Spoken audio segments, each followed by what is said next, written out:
ഈ രാഹുൽ ഷാഫി കൂട്ടുകെട്ടിനെ എങ്ങനെയാണ് കാണുന്നത്? അത് വളരെ ഒരു പോയിസണസ് ആയിട്ടുള്ള, ഞാൻ സങ്കടത്തോടെ പറയുന്നു, ഞാനിപ്പോൾ കേരള രാഷ്ട്രീയത്തിൽ കഴിഞ്ഞ ഒരു 50 കൊല്ലത്തിനിടയ്ക്ക് ഈ താരങ്ങൾ അധികം ഉയർന്നു വന്നിട്ടില്ല. വളരെ കുറച്ച് കണ്ടിട്ടുള്ളൂ. സതീശൻ തന്നെ ഗ്രാജുവലായിട്ട് പിക്കപ്പ് ചെയ്ത് വന്ന ആളാണ്. ഒരുപാട് സമയം കൊണ്ട് വല്ല ഹാർഡ് വർക്ക് ചെയ്തിട്ട് വന്നതാണ്. ഒരിക്കലും ഒരു അർഹിക്കുന്ന രീതിയിൽ അംഗീകാരം കിട്ടാതെ പോയ ആളാണ് സതീശൻ.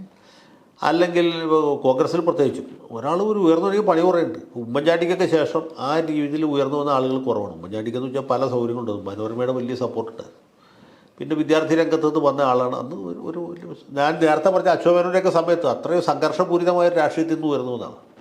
അപ്പോൾ AK ആൻ്റണിക്കും ഉമ്മൻചാണ്ടിക്കൊക്കെ ശേഷം പിന്നെ ആ രീതിയിൽ VM സുധീരൻ എന്നൊക്കെ പറഞ്ഞ പോലെ പിന്നെ ഉയർന്നു വന്ന ഒരാൾ. പിന്നെ കുറേ നാളത്തേക്ക് ഈ കോൺഗ്രസിൻ്റെ യുവ നേതാക്കന്മാരൊക്കെ വളരെ ദുർബലരായിരുന്നു. പിന്നെ വിഷ്ണുനാഥൊക്കെ വന്നെങ്കിലും അവർക്കൊന്നും ഒരു സ്റ്റേജിന് അപ്പുറത്തേക്ക് പോകാൻ പറ്റില്ല. അങ്ങനെ വന്ന ഒരാളാണ് ഇപ്പോൾ ഷാഫി. ശരിക്കും ഒരു സ്റ്റാർ ഈസ് ബോൺ എന്ന് പറഞ്ഞ പോലത്തെ ഒരു താരോദയമാണ്.